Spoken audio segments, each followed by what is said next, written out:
Hello, everyone. Welcome back to another episode of Vegan Proteins Muscles by Brussels Radio. My name is Ben. I'm here with Danny and Ellie today as well. Ellie is a natural bodybuilder. She's a figure competitor, and she's also a client of mine. And I thought that it would be really cool to have her on the podcast today to talk a little bit about her journey because she is on the younger side. She's probably the youngest guest that we've had on the podcast, Danny, I would say. Yes. So we will have some unique questions and perspectives that we may not have gotten before. And I think this would be really interesting, of course, for younger listeners, but maybe also people who are listening who have kids who are maybe getting into, fitness or bodybuilding and they want to be able to help kind of support them. And so we'll ask Ellie a little bit about how that went for her. But before we kind of get into the topics and stuff for the day, Danny, I see you've got some Halloween decorations up there in the back. Just a Halloween's coming few. up, but this it will have already passed by. We'll probably be in like Thanksgiving by the time that this comes out. But we're getting into fall and the spooky season, and I wanted to just like quickly go over to both of you and just ask how's your day going? How's your week going? My day's off to a kicking start. It's just been like I woke up and immediately it was like meeting, meeting, meeting, meeting. So, but all good stuff. I'm actually in the middle of recording a YouTube video also where I'm making a dozen frozen pizzas that are $2 and 25 grams of protein each. So I'm really excited about that, even though my kitchen looks like mayhem. But that's a pretty good start to a week. How about you, Ellie?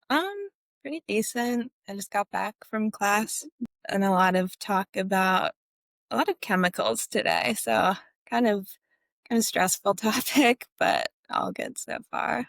What class was it? Intro to health studies. Oh, okay. All right, cool. Mhm. So for anyone who doesn't know, Ellie's currently a freshman in college, and I remember when I was a freshman in college, that was one of the most stressful periods of my life, and going through that and just trying to navigate change of environment and new people, and it's a lot. So we'll get into that, I'm sure. But I first want to just start with Ellie. I think it would be cool for the listeners to get to know a little bit about you. So obviously now you're very much into bodybuilding and competing as an athlete. I'd love to know if you were somebody who grew up playing sports and kind of got into bodybuilding later. Was it always kind of the gym for you from a young age, which I think 10 or 15 years ago would have been very bizarre to have somebody who maybe like didn't play sports growing up and just got into the gym at a young age, especially for women. But I think that's becoming more common these days to encourage youth to start strength training at a younger age. And maybe that's one of the first things that they get into. So was this something that kind of became an interest for you later? What did that look like for you? Yeah, I've always been pretty athletic. Taekwondo was my main one growing up. I did that for maybe like 6, 7 years. And that was a very like my parents kind of put me in that. And I was always like, I'm gonna get my black belt and then I'll be done and I'll like never do sports again. But I did really enjoy it. And then I played various other sports throughout and like basketball, golf, a little bit of gymnastics, like neighborhood stuff. Like I always liked being outside and playing and all of that. And then middle school, I started running like long distance. And I would do that with my mom, who she's done like a couple Ironmans and half Ironmans and like triathletes, a lot of endurance based stuff. And so we would like wake up 4, 5 a.m. and go for our runs. And a lot of that was during COVID, which was honestly really nice because I had a lot of freedom with my schedule. And so we would just, go run and then I'd kind of chill for the rest of the day. And I really liked it. But my like good runs where I would get, like the runner's high were very few and far between. And I kind of ended up just like hurting my knees a lot. There's a lot of strain or something. I don't know. I never really figured it out, but I was strength training alongside of running just like to kind of enhance the running aspect. But I always liked being in the gym a lot more than that. And so eventually just kind of transitioned into more gym and less running as my knees got worse and worse. And then, yeah, I kind of just fell down a loophole on social media of bodybuilding. I was really into men's bodybuilding first, like a lot more than women's. I used to think women's was really stupid. But then I was like, maybe that is actually kind of cool. And like, maybe I do want to try that. How old were you when you actually started strength training? Um, I mean, I guess alongside running, early middle school, like early teens, I don't know, like maybe 13ish. But then like actual strength training and like lifting heavily and more in terms of bodybuilding, probably when I was like 16-ish, 15, 16. All right, go ahead, Ben. I was just curious, what drew you to bodybuilding? Was it kind of just like the like freakiness of it? Like, whoa, like this is crazy what people can do with their bodies. Cause it's something where I know for myself, I kind of started getting into strength training, and then like I got really into like lifting, and then that just took a natural progression of like I kind of have a personality where I do gravitate more towards extreme ways of doing stuff, or like I really like the taking something as far as you can take it. And so I was like, oh, like, okay, who's like the biggest, like the leanest, like bodybuilders? And so I kind of found that. And then through that, I found like natural bodybuilding was a thing, and I kind of got into that. So was it kind of something similar for you where you were just like, whoa, like this is like the ultimate application of this thing that I'm really into in the gym? And I'm just curious to know a little bit more about like how that started, and then how you eventually kind of found your way to like, oh, maybe I want to, taking it from like I have an interest in this thing to like, oh, maybe this is something that I want to do myself. And then just, yeah, how did that kind of go for you? Yeah, I'm very similar. Like, I like just totally hyperfixating on like one thing and taking it to the extreme. But also bodybuilding's just so beautiful. And like, I grew up a big artist too. I haven't really like drawn much in a while, but a very artistic family. And so just like seeing, muscle separation and striations, like just really appealed to me from an aesthetic viewpoint. And I wouldn't even really say that I found it freaky. It was just like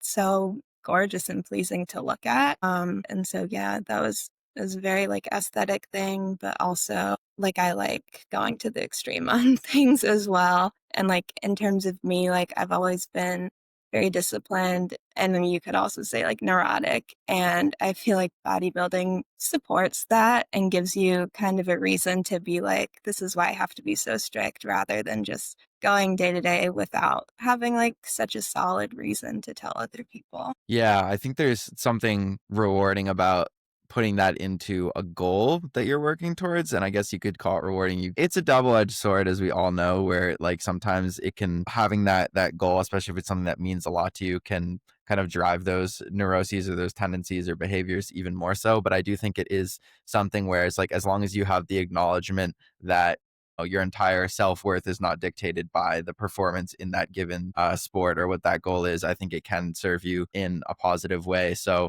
I'm wondering, as you kind of got into the gym, you were kind of first getting into the gym to support your running, and then it kind of became its own thing. Was it something where like, were you looking up what other people were doing and kind of following their programs? Were you doing your own thing and kind of like, just meandering about? Like, how did that progression go in your training? And then eventually like deciding that you wanted to compete yourself, like how did that progression go? It was definitely a lot of following other girls on Instagram, their stuff. I remember I would go on Instagram and just search for workouts, and I would like write them down in a little book. And it was all like very like female focused. Like I never went into like anything guys were doing. And so it was all like kind of weird workouts, like a lot of combinations of different movements of upper body and lower body, and like just kind of stuff like that. A lot of like, yeah, just not like very heavy lifting or intense lifting. A lot of like Instagram typical workouts that you would kind of see there. And like, I don't even know how I ended up really towards the bodybuilding side of things. Like, it just kind of progressed there through social media. And also, like, I found a coach, an in-person coach who was my first coach, and she's like an IFBB physique pro. And so she really taught me a lot about the workout side and like how to train, not necessarily how to like structure workouts or anything, but a lot about like how to train heavy and hard. And so like I learned a lot from her about how to work out. Danny, this kind of reminds me a little bit of when you first started the gym. Do you want to Yeah. speak on that a little bit? It's actually so similar, except social media it didn't exist at that time, but it was all like women's weight training magazines. That's what I got into. I saw these beautiful women with these curves and these muscles on the cover, and I was like, I'll read those. And all the workouts were just like you just described. Lots of Mhm. jumping around, lots of combo Yeah. moves, not a lot of rest. In every single magazine, it was like the same thing, but they were calling that lifting heavy. So at the time, I thought that was lifting heavy. And then Mhm. I hired an in-person trainer, And although she was not helpful in terms of teaching me anything about nutrition or like really a bodybuilding lifestyle, she did teach me how to lift, and she taught me how to like good form and what it actually felt like to push hard on a set, stuff like that. So yeah, super, super similar actually. It's kind of crazy that 20 years later, that's still like a path Yeah. that exists. So yeah. I think this might be a good time to talk about veganism and where that comes in, because I know that was something that happened before for Danny, happened before she started kind of getting into like lifting and working out, and so that came later.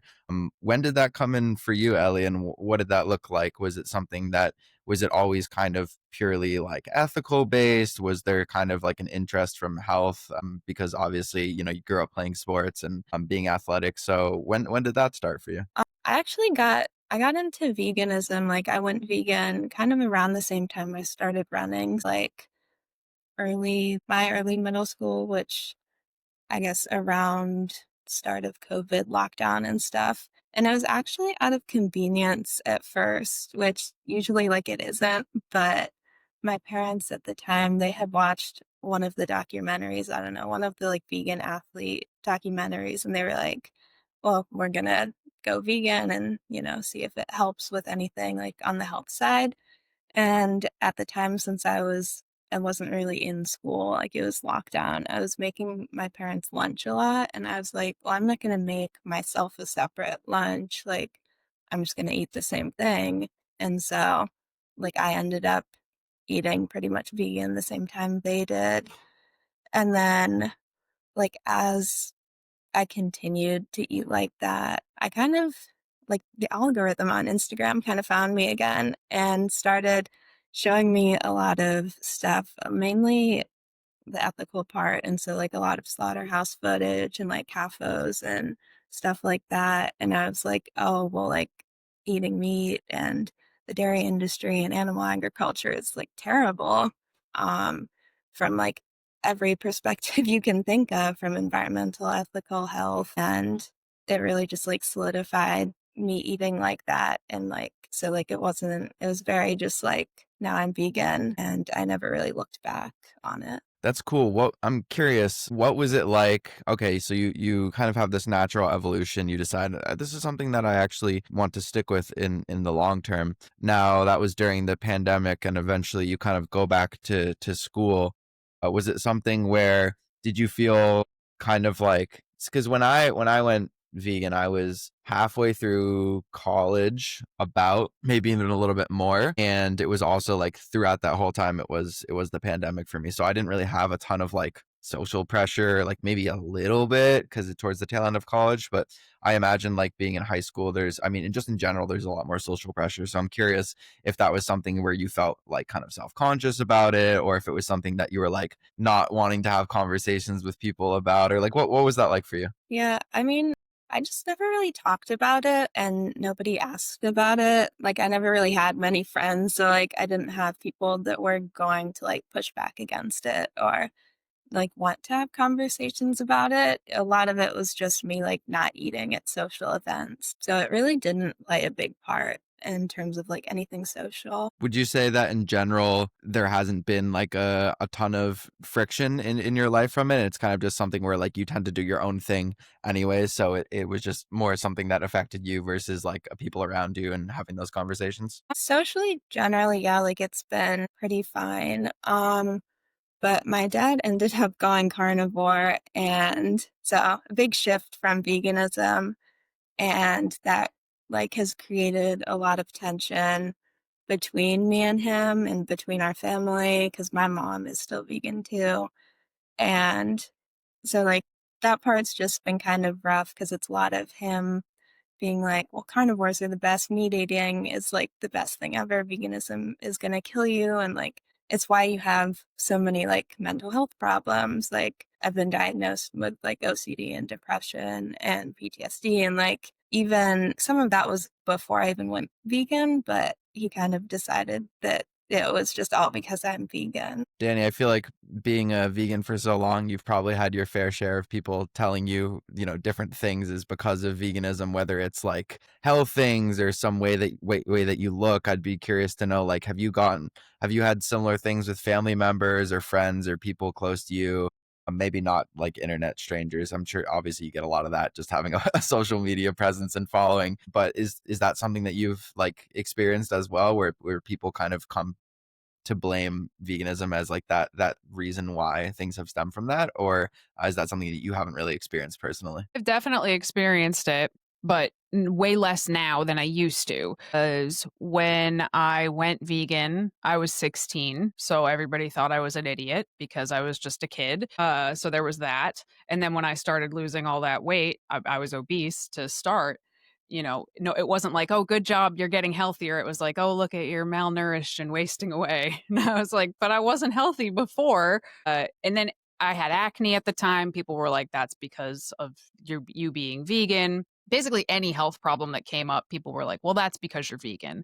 But now I've been vegan for 24 or 25 years at this point, and those people that were in my life, a lot of them are still in my life, and I'm doing pretty well, I would say, comparatively to a lot of them. And over the course of that 25 years, I think people just kind of stopped having something to say because health problems can happen to anybody for a lot of reasons.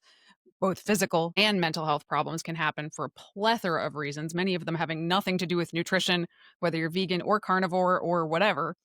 Um, and I think life just has to humble some people before they realize that they too are susceptible to lots of different things. But in general, a lot of those kids I went to high school with, they are facing some of them very significant health problems, and I'm doing better now than I was 15 years ago. So it took a long time for people to finally realize, like, no, I wasn't actually going to die. If I was going to, that probably would have happened by now. So yeah, I think time really helps lessen that. I think that's the hard part, is that there's nothing you can do in the short term that's gonna like show people like, oh no, this actually is good. Like you could theoretically get like perfect blood work and all this stuff, and people would still say, oh, just wait like 5 or 10 or 15 years and it's not gonna be that way anymore. So it is one of those things where it's like there's not necessarily like a quick easy answer, and sometimes you have to do the really hard thing, which is just to be like, okay, like that's your opinion, that's fine, and just like leave it there. But it's hard obviously if it's somebody who's close to you, family, friends, dealing with that. I did kind of want to transition a little bit back into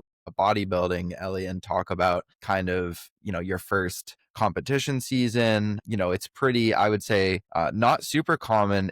Maybe it used to be, I don't know, it goes through ebbs and phases in like different locations, different countries, in terms of where bodybuilding is popular, among what age group bodybuilding is popular. But they're, historically in some organizations and federations, they do have teen divisions, but it's usually not like super popular. So it's not a common thing necessarily to, be doing a contest prep while you're in high school. Like that's to me, thinking about when I was in high school and like doing that, I'm like, oh my God, I would have like fallen apart. I would have been a disaster. So I think that there's probably some interesting like insights that can be gleaned from that experience for you. So I'm curious to know, what made you decide that you wanted to do your first kind of like competition? Yeah, Danny, go ahead. I just want to interject also, in addition to teen divisions being kind of rare, I would say female teen divisions are even more rare, because there is this question, and I would love to talk about this at some point. There is this question about like, well, there is, whether we like it or not, there is oftentimes like kind of a sexualization of the female bodybuilders, where there is not. It does not seem to be that same way for the men. And then to have that be, teenagers, puts a big question mark over like, kind of, what are we doing here? Like, how do we feel about this? But the other question I had was, most women, especially in the social media age, are drawn to bikini, but you went right into figure. And I'd love to hear more about like that. Yeah, I just kind of thought it was cooler. Like I liked the more muscly look. And I'm also not a very like showy, like, I don't know, sexy person. Like I don't like that kind of style and that style of posing. And it just didn't really appear to me. Like the more I got into bodybuilding, and female especially, like the more that I've like been able to recognize the beauty of that. But I think figure is still just my favorite, and it's the coolest division in my opinion. Agreed. Yeah.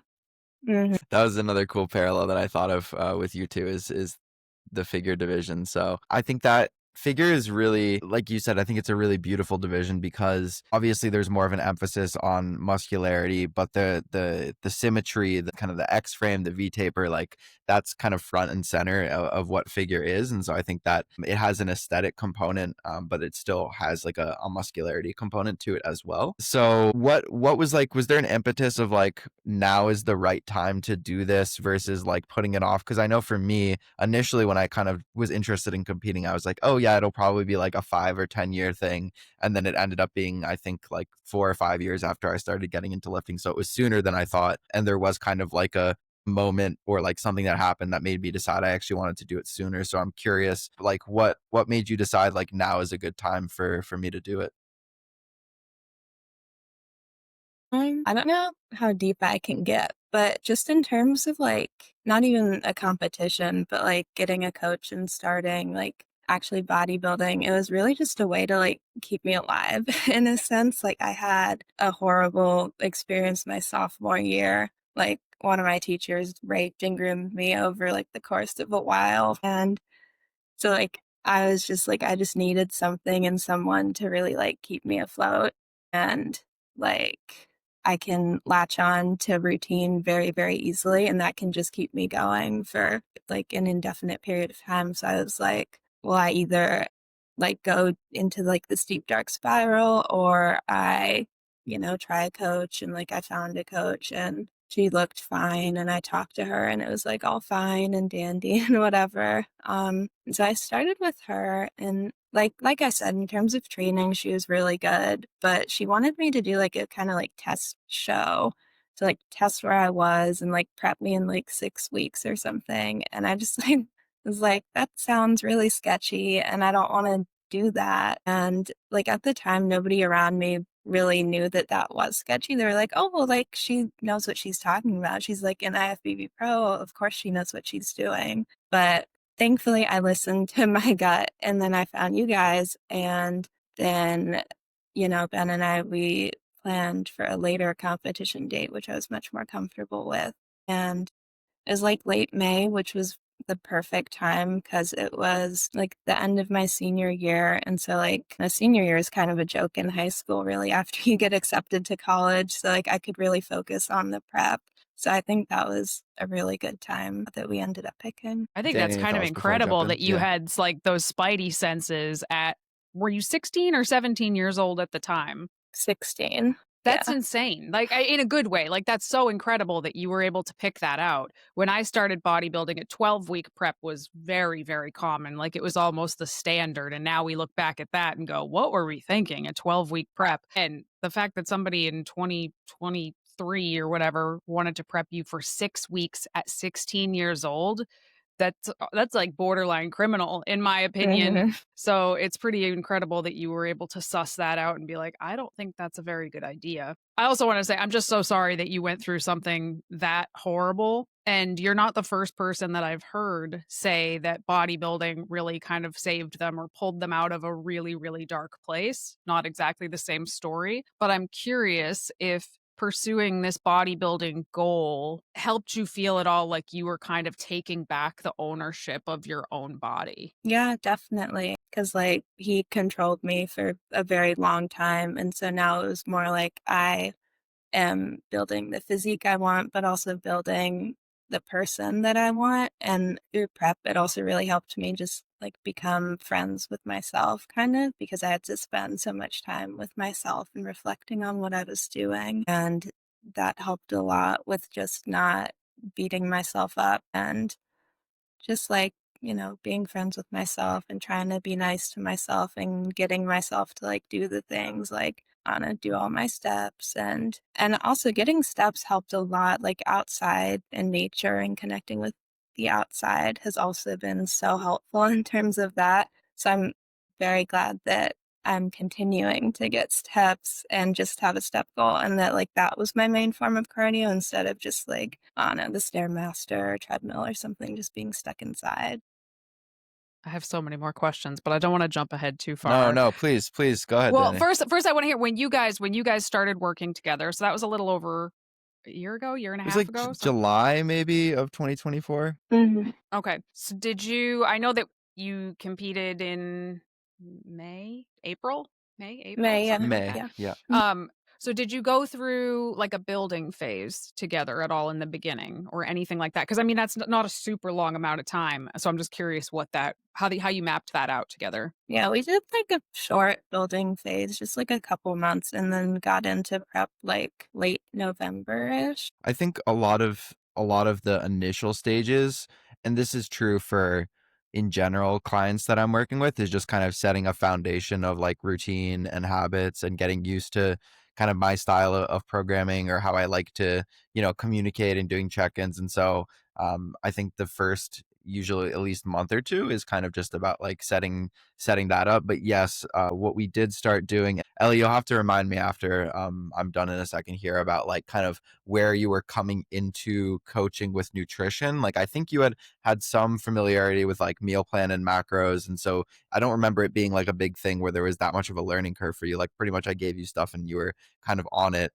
And at some points in the prep, I was giving you kind of some meal plans, and I think I'd given you one or two with some like different options when we first started together, because you were someone who really liked the routine of the meal plan and kind of following that. And then when you wanted some changes, you would either kind of just make tweaks yourself or ask me, hey, can I swap this for that or something like that. But I think where we started it was pretty similar. I think whatever she had been doing, I want to say maybe I bumped up her food a little bit, but it was pretty similar to where it was. And then we were just like kind of monitoring her body weight. And my goal was kind of just to get her in a really good starting point for her prep where she wasn't doing like a ton of cardio or activity and her food was pretty high so that we had a good amount of kind of runway. And the main thing that I remember was that it was just very hard to get her scale weight to budge. So it would be like we'd add like 100 calories, wait a couple weeks, stay the same, add another. So we got her food up like pretty Those high. lifelong athletes, man, those lifelong athletes. It's a gift. You have no idea. And so there's that. But then I also kind of was curious what would happen when we started her prep. Like, would she be somebody where we dropped it off and kind of like it felt like that, or if it would be a similar thing where she would adapt pretty quickly and we would have to make kind of more frequent changes. And it ended up being kind of a combination. It's never exactly just black or white, where I made a fairly like assertive change at the start, as I usually like to do with prep. And we saw some change, but probably not as fast as I would have anticipated. So then I was making kind of more frequent changes and a little bit more assertive. And then we kind of found like a sweet spot and would ride that out for, a month or two before I would make any more changes. So it ended up not being like the dream scenario, which is where somebody like, you get their food super high, you drop it immediately. They immediately start like, losing weight super fast. But it was a pretty good starting point, I think. And so that was mostly what the first few months were working together. And then like, sending training videos, getting used to training. Like Ellie said, like she had been working with the in-person trainer, so she already knew how to train well in terms of like technique and intensity. But also I would continue to kind of nudge her like, hey, alter this technique a little bit, or you could probably get like another rep or two. And she's very good about taking feedback and applying that. And now it's at the point where sometimes I'll have to be like, okay, that was pretty intense, we might have to dial it back a little bit or something like that. So, and I think that usually is how it goes with competitors, is you kind of have to at a certain point save them from themselves and kind of hold them Yes. back and like kind of like let them know that they're doing enough, because that's always a worry of people, like, am I doing enough, am I working hard enough, especially if other people are putting out what they're doing and like, well, this person's doing more than me, they're doing more steps, they're doing more cardio, they're eating less food, like, do I need to be doing that? There's a lot of that. So I think having a coach for a prep, especially if you are somebody who tends to want to push themselves pretty hard, is, I would say, pretty important to kind of save you from yourself. So I guess we could go back to Ellie. What was the process like for you when we first started working together? And then I'd be curious to know, kind of going into the prep, like what your expectations were, not even necessarily for placings, but maybe like what it would be like. Was it different than you thought it would be? Was it kind of similar? Was it harder, easier? Like anything that you want to say about that? Yeah, when we first started working together, I guess in terms of like nutrients and macro tracking and stuff, my previous coach gave me a meal plan and it like sucked. It was just tofu, potatoes, veggies, protein shake every meal. And I like hate protein shakes and protein powder. And so that like wasn't great. And so like when we first started together, like the concept of macro tracking was like I knew I could do it and like I was totally fine tracking food and like tracking calories and all of that. I was just more so like nervous about messing up tracking. And so I was like, yeah, give me a meal plan at first. So you gave me a meal plan. And eventually, like, I kind of swapped out things on my own and got more comfortable making changes. And so now I feel like I'm totally comfortable with macro tracking. And I feel like it's more sustainable, obviously, than like just tofu, potatoes, veggies for the rest of my life. Cannot believe that stuff is still happening. I can't believe Yeah. that's still happening. My God.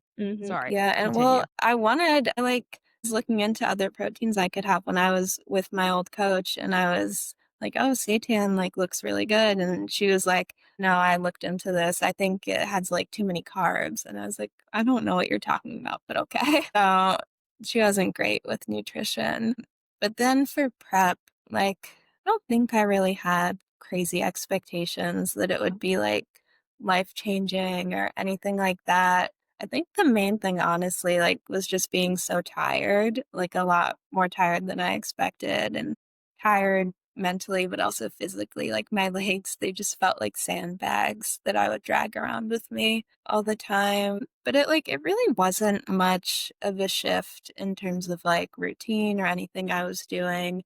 And it was like fun to kind of think of new meal plans for my that I would use and like try different foods and lower calorie stuff. So it was honestly just a lot of fun. And I ended up getting a lot of my steps with my mom and we really bonded over that. And so now we're very close and have a great bond. And I think it's partly because of like how much walking we did together when I was in prep. I was actually going to ask, so you were living with your parents at this time, right? And Mhm. how did they feel about the whole process? Because if it was me, and I don't have kids, but if I had a 16, 17-year-old daughter that was like, I want to do a bodybuilding competition, I'd be shaking in my boots, honestly. And I love bodybuilding, but I'd be very apprehensive and protective, I think. So how were they? Yeah, they were both very supportive generally. And they've always been supportive of me and like of what I want to do. I think my dad was definitely more nervous and he was like, well, all the boys are going to want you and I don't want that. But I was like, I don't think that's going to happen. But even though he like had those reservations, he was like, okay, if you want to do it, then you can do it. And so they were always really supportive and I'm very grateful for that. And they bought me a mirror to set up so that I like in the basement so that I could practice posing and like got me a ring light and would get all my food. And there were a lot of struggles with me and my brother with food because he would like eat my fruit and I was like, I need my strawberries to like make my yogurt because strawberries are like the lowest calorie and the most volume I could have. And so he would just like constantly eat them. And my parents, they did like defend me a lot. And so that was very nice. And they would like go to the store and get me more stuff. So I really appreciated that. I'd kill my brother. I would literally kill him if he Mhm. ate my Yeah. prep food. I would kill anybody. Mhm. So I get that, but I can't imagine again if I was still 16, 17, I was still living with my sister and brother, they would have done that crap to me all the time on purpose. They would have thought it was funny. But were your parents like did they at any point get concerned about any of the sort of behaviors that are like required for prep, the sort of level of detail that is required with your food, with your steps, with your training? I mean, it sounds like, and I'm sure, but you're in outstanding hands with Ben. I'm sure this was set up as intelligently and safely and soundly as humanly possible. But like we've talked about before, in order to get stage lean, usually there is like a line that eventually gets crossed. And I'm just curious if you felt that at all or if your parents felt that. I mean, I really don't think so. Like they are just so supportive and I think they could see like how much I liked bodybuilding and how much it was helping me. And my mom also helped with research and like getting a coach before and she was like, yeah, Ben seems great. And there was like a little bit of hesitation with like having a male coach because like, I had had a female coach before and then it was like now I'm like sending pictures of myself in a bikini to some like random guy who I've never met. But we like looked into vegan proteins in general and Ben and like it was all good, and it's been all good and totally fine. And like, I feel like bodybuilding really is not as sexy as people make it out to be. It's Like, not. it's really not at all. It's not at all. Sometimes people ask me, because 𝐬𝐿𝐫𝐿 is a coach also, my husband. People are like, Mhm. doesn't it bother you that women are sending their pictures in their underwear to your husband? And I was like, these are the least sexy photographs on the Yeah. entire earth. No one is thinking that whatsoever. But I know that when it comes to the show itself, right? And Mhm. figure, in my opinion, and other people might disagree with me, I find the figure category to be quite elegant on stage and not overtly sexual. But sometimes in the wellness categories and the bikini categories, not every competitor, but I would say on the whole, they are definitely a lot sexier in their movements, in their facial expressions, in all of that. And yeah, I guess if I was a parent and like my kid wanted to be in a bikini competition, again, I would be very supportive. But I would feel that slight bit of hesitancy, because even if the sport itself isn't inherently sexual, there's always creeps, right? There's always creeps. So I don't know. I guess I could see why your dad would be hesitant about that, or even a male coach. I've had male coaches. I've had female coaches. I've never personally had an issue one way or the other, but I do know that can be a thing for some people, but I think it's less so. And yeah, I think once you talk with the person for a little bit, you can realize pretty quickly where someone's intentions sort of lie. Anyway, I'm so psyched that at 17 you had such a great experience. Now, what was the show like itself? I know Ben went out to the show, and I saw pictures, obviously, and I saw pictures of you all the way through the prep, and I was like, holy shit, this kid has some serious potential in this sport. So I'm curious what the actual show itself was like. Yeah. The show was very stressful, but it was also really good. Like, Ben, I'm very glad that you were there and that you came out, and I'm very grateful that you did, just because it was nice, like, having somebody that was experienced to, like, help me with everything, because it was a lot and very overwhelming, like, from the beginning, like, the polygraph and the tan, which was just, like, a very crazy experience, but, like, very stressful, and then, like, to show day, which was also quite stressful with, like, makeup and hair and all of that, but, like, it was so nice meeting all the other women backstage, and, like, everyone was so supportive, and, like, I had heard that, like, backstage bodybuilding shows were, like, they weren't as catty as, like, people think, but, like, you never know until you experience it, and, like, it was really truly just so supportive, and everybody was so nice, and it was really nice being on stage too. It was a lot of fun, and, like, initially, again, I was just so nervous because, like, I'm not somebody that you would think of that would, like, wanna go out on stage in a bikini in front of so many people and, like, do these, like, weird poses, but, like, I felt totally comfortable on stage, and, like, it was empowering in a way, and it was just very nice, and, like, I'm very excited to do it again and to be better because, like, now looking back, there's, like, a lot that I feel like I could improve on and a lot that I'm excited to improve on. I think the show day experience, the first show day experience, is probably never exactly what anyone expects. I know for myself, it just felt like I was running around the whole time. Like I was like everything was going so fast, and it was like from one thing to another, and you know other things were delayed, and so it was just kind of this whirlwind, and then getting up on stage. And even though you practice your posing, like Ellie did a really good job practicing her posing a ton. She knew like, okay, they might have you up there in your poses for a while, so she was practicing her rounds, she was practicing individual presentation, all of that, so she was prepared up there. So when she said she felt confident up there, of course you're going to be a little nervous, but like she felt comfortable up there on stage. A lot of that is because of the preparation and the posing and everything. But even still, you get up there, you're still going to probably be maybe a little bit shaky, not sure exactly how you're doing.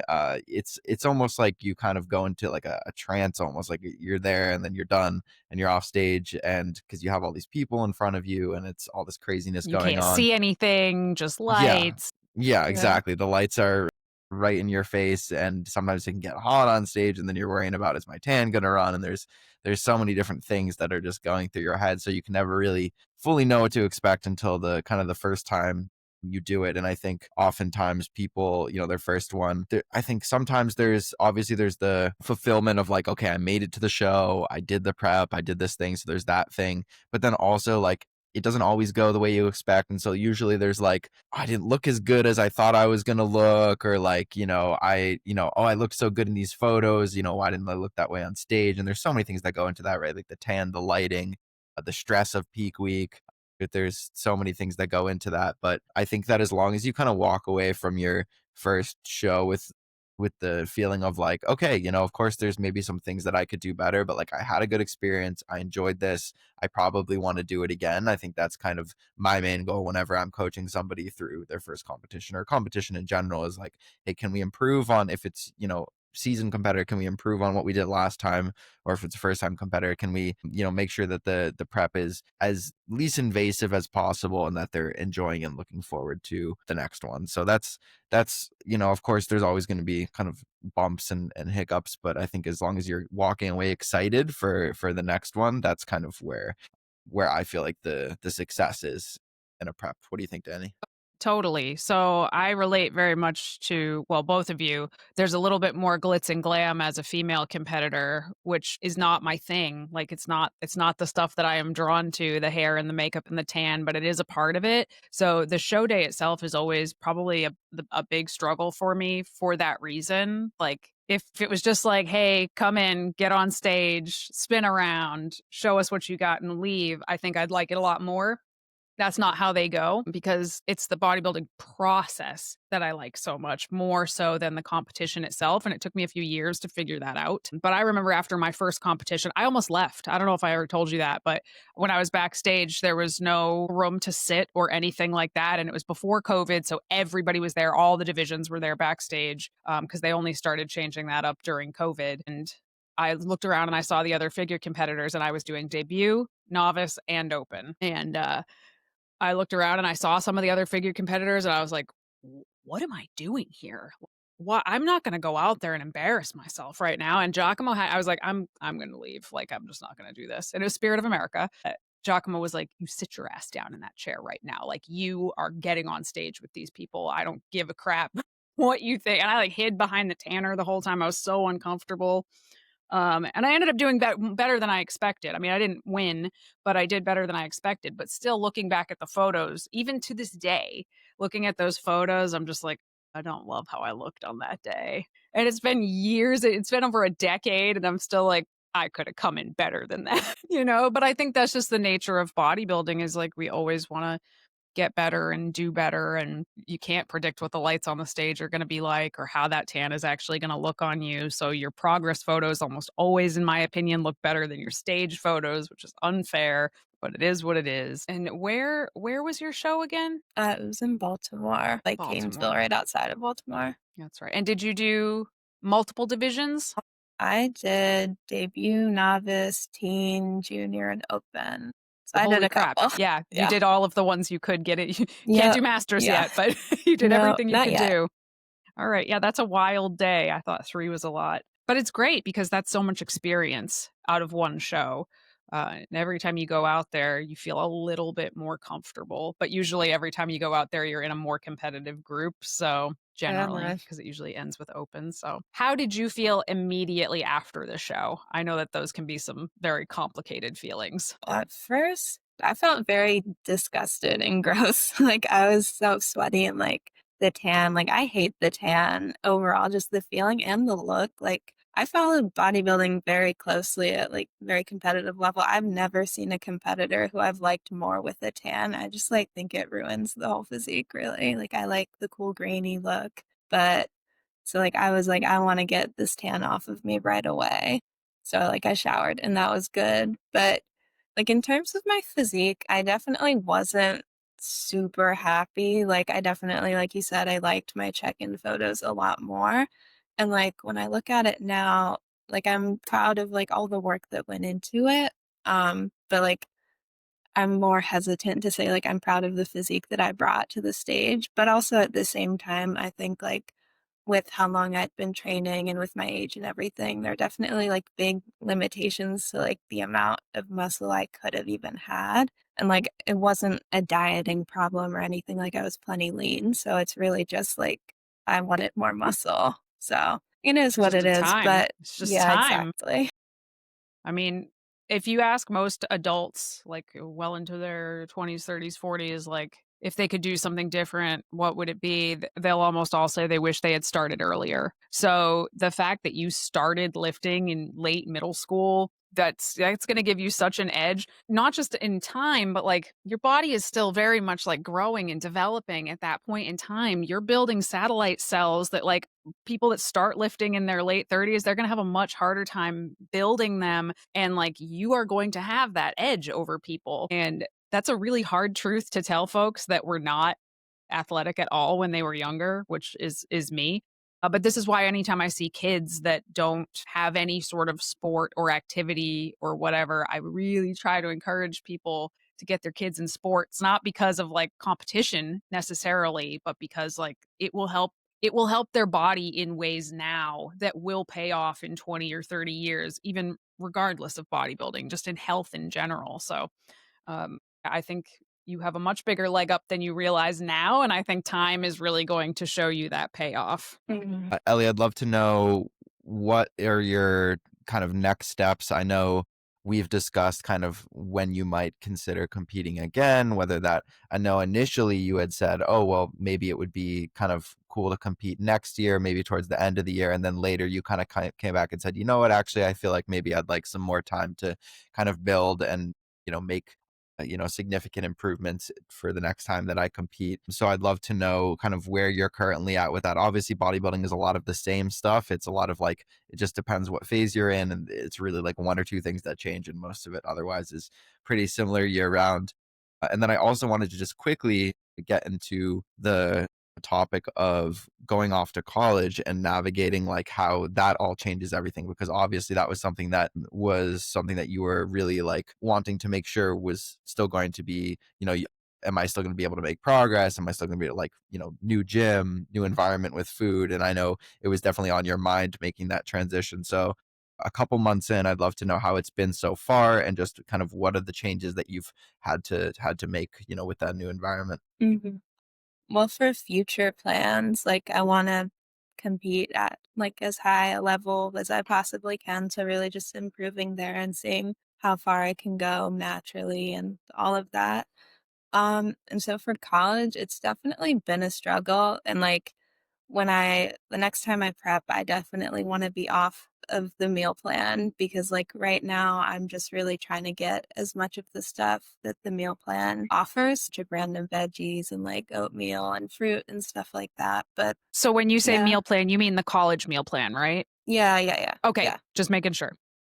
yeah, because they would not let me off no matter how much I asked. But yeah, and like it just doesn't make sense for me to go and buy a whole new like everything really when I can get some stuff from them. But the problem with their food is like a lot of it is lower volume, higher calories. So like the only fruit options they have will be like bananas, apples, oranges. Like they don't have strawberries, raspberries, any sort of berry. Like the only carb is oats. And so like I want to be able to actually, eat like higher volume when I'm in prep. And like I just can't do that well right now. So definitely next time in terms of competing will have to be when I can get off. So hopefully I can get off next year. And then ideally, I don't know, compete summer 2027. But that could all change. Yeah, like college has been interesting, but I'm very routined, and so I've pretty much stuck with the same routine. I still get up very early and I go to the gym and I go to bed early, and like it does limit social things a lot, but I feel like I'm my own best friend, so it's fine.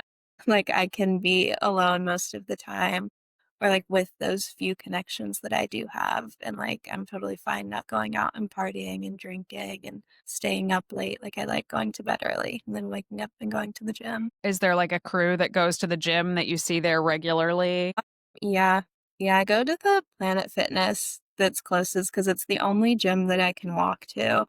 Hopefully next year I can also get a car on campus and I can go to like some cool bodybuilding gym because the atmosphere there is quite nice. But like honestly, Planet Fitness is fine, and like the same people definitely show up, and it's nice like seeing the same people and seeing that kind of community and the same people that are like disciplined just like me and like that I'm not crazy for having the same routine and sticking to the same thing and doing it every day. You're not missing much with the like Yeah. partying and staying out Yeah. really late or anything like that. This is what I was gonna say, because I had like I feel like I had two different college experiences. Like my first 2 years of college before I got into like fitness or lifting or anything. Like I was playing ultimate frisbee, and I took it very seriously. We were practicing 4 or 5 times per week. I'd kind of go to the gym, but not really know exactly what I was doing there. We had optional workouts with conditioning and stuff like that. So I was active, but then of course on the weekends, like we're partying, we're doing all these things,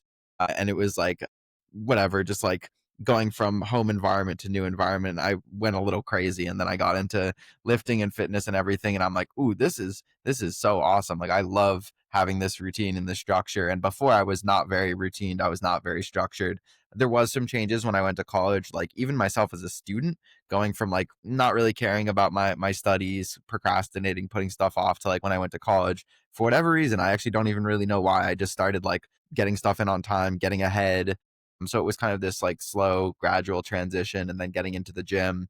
And then so all my friends who I had been like into partying with and doing all that stuff, and then suddenly I was like super into the gym and like having an early schedule and being like very regimented and routine. So I would get some of that pushback, or I would like, try to like kind of like blend those two things. And then I just found over time, I'm like, you know what? I like the way that I feel when I go to bed early, and when I'm not like, sleeping in till noon the next day because I'm hungover, and just like kind of seeing the contrast between those two things. And it's like I don't necessarily have regrets about the first half of my college experience. It's fine. It was what it was. I made some good friends, but I think that like when you I felt like I kind of discovered more of myself and like realized the things that I actually really like, kind of through that second half, and kind of formed more of like my identity and who I am today. So I think it's cool that you've kind of discovered that pretty early for yourself, and you kind of know what you like, and you're comfortable in that, and you don't feel like you have to like change what you do in order to fit in with the people around you, because I think that would probably just make you more unhappy if you felt like you had to do that. Like I know that you're pretty content to just do your own thing, and it can be challenging sometimes when there's maybe mandatory things or things that you have to do that you might not want to do, that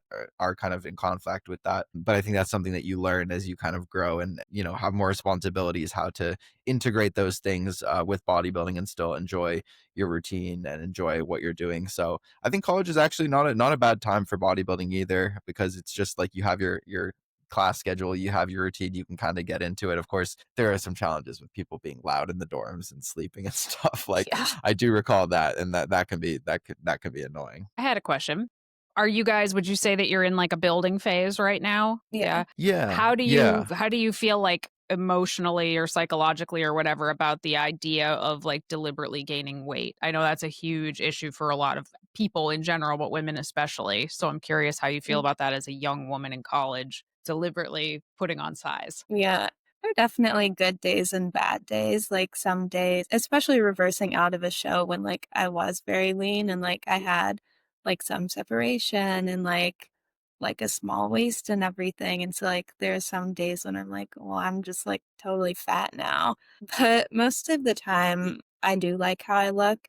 And like I feel like I've kept the fat gain to a minimum where like I can still be healthy and like have energy and all of that. And like there are a lot of positives even just from like a physical aspect that like a lot of people would like a lot of women like, having a big butt and having big boobs, and that's what comes alongside like gaining fat too. So, you can look for positives, but I also think like, I don't know, it kind of just is what it is in bodybuilding. And so like I'm definitely willing to put on as much as I need to in order to get the physique I want when I do lean down. But I think overall, though, like it's been pretty good and I like how I look.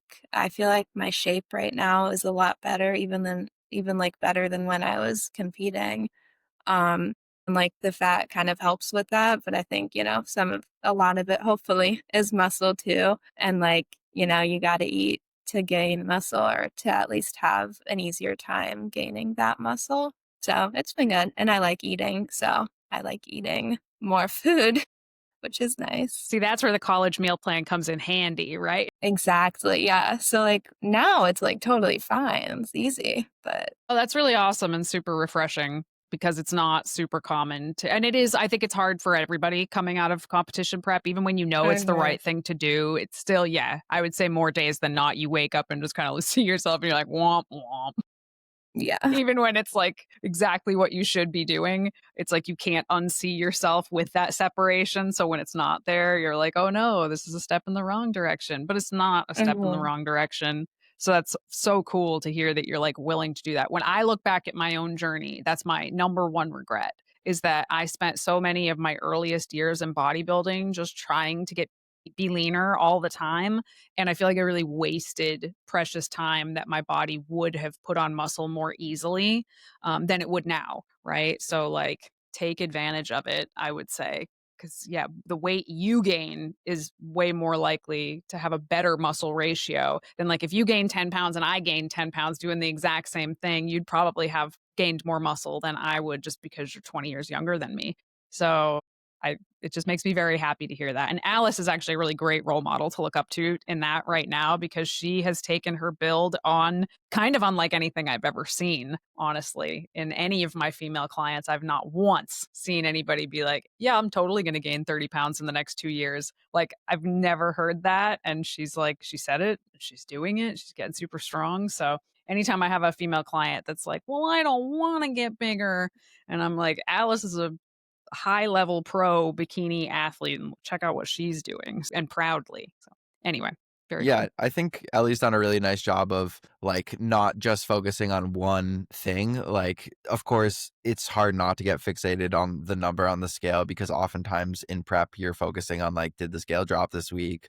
No, it didn't. Okay, we got to make a change. And of course, you're doing like visuals and measurements alongside that. But when you're coming out of prep, of course, like nobody likes to see the scale going the opposite direction. But that's why I think like taking photos and measurements are really valuable at the time you really don't want to do them, which is post prep. Because if, like Ellie said, some days there are good days and bad days with check-ins. That's how it goes. And so sometimes, I can pull up progress photos and like remind the people that I work with, remind Ellie like, hey, okay, maybe we've lost a little bit of definition here, but you're like, look how much like fuller these certain areas are. It looks like we're adding muscle here. And this is probably like the first proper gaining phase that we've done together, where we're actually kind of slowly like ticking up body weight. I think it's a little bit easier to gain when you're leaner as well, as opposed to kind of pushing up on that ceiling.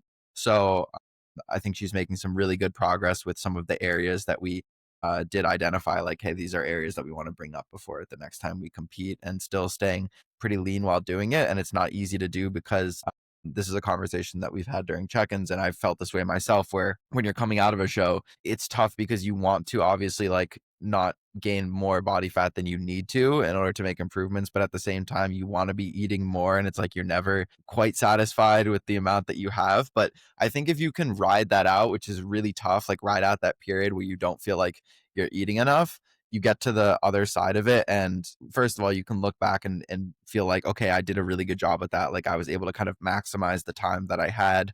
But also, you inevitably get to a point in your off season where it's like, okay, food is like fine for me at this point, but it's not like the huge thing. And so sometimes like actually leaning into that phase where you like food a little bit more can be nice, because it's not always like that, especially if you have a longer off season. There's going to be long stretches of time where you're just not that crazy about food. So sometimes just like riding out that like, oh, I wish I had a little bit more right now, I think that can make the difference between like a really effective gaining phase, especially coming out of a show, and one that, maybe happens a little bit too quickly, and then you feel like you have to go the other direction, and it gets into not the best place to be. So I think Ellie's done a really good job with that. And it is just a reminder of whatever your long-term goal is, you have to kind of keep that in mind with, okay, maybe what I'm doing right now, like I don't love every aspect of it, but you can still look at the positives of it and kind of find that. Ellie, Danny, anything else you wanted to say? I feel like I've covered most of the questions that I had today. I'm just really excited to see you guys go through a full building phase together before going into the next prep, because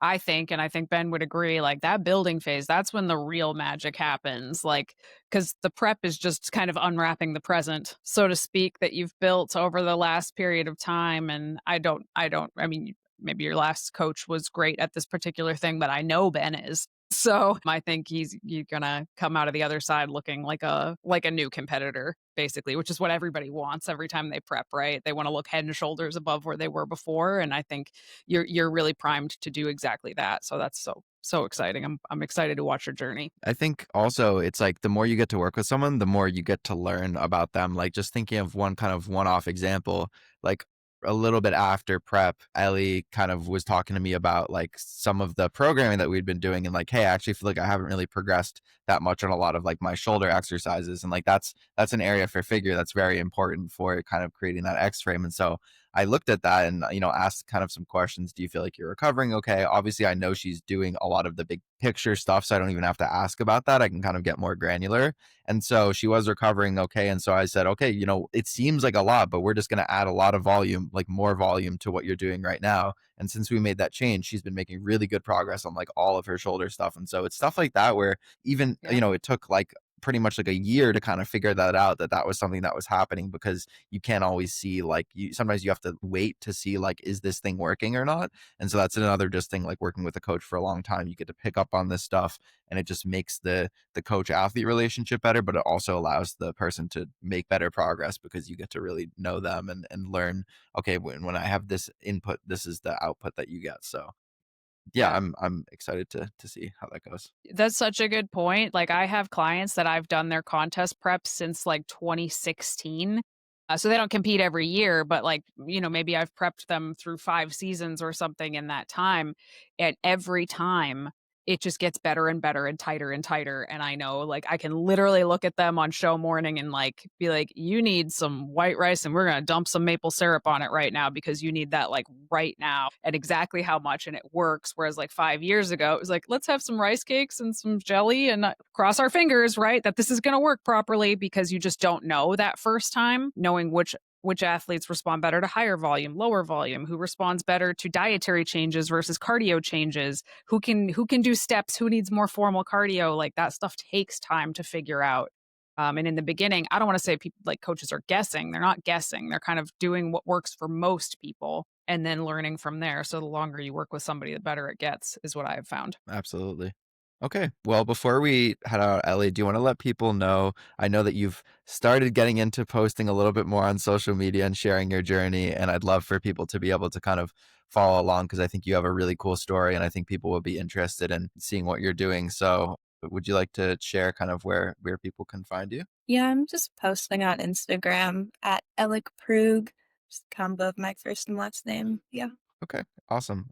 I will put that in the show notes. So thank you, Ellie, for coming on, for just talking about how you got into bodybuilding, sharing your story. Very inspiring for me. I learned more about you today, just kind of listening to this, listening to you share, how you got into bodybuilding and veganism and everything. And it's really cool. Really happy that we're working together. Please be sure to share this with people. That really helps the podcast. So if you're over on Spotify or Apple Podcasts, leaving a review, giving 5 stars, all of that really helps. Sharing to your stories, tagging us. We always reshare if you share a story and tag us in there at VeganProteins, at Muscles by Brussels on all the social media.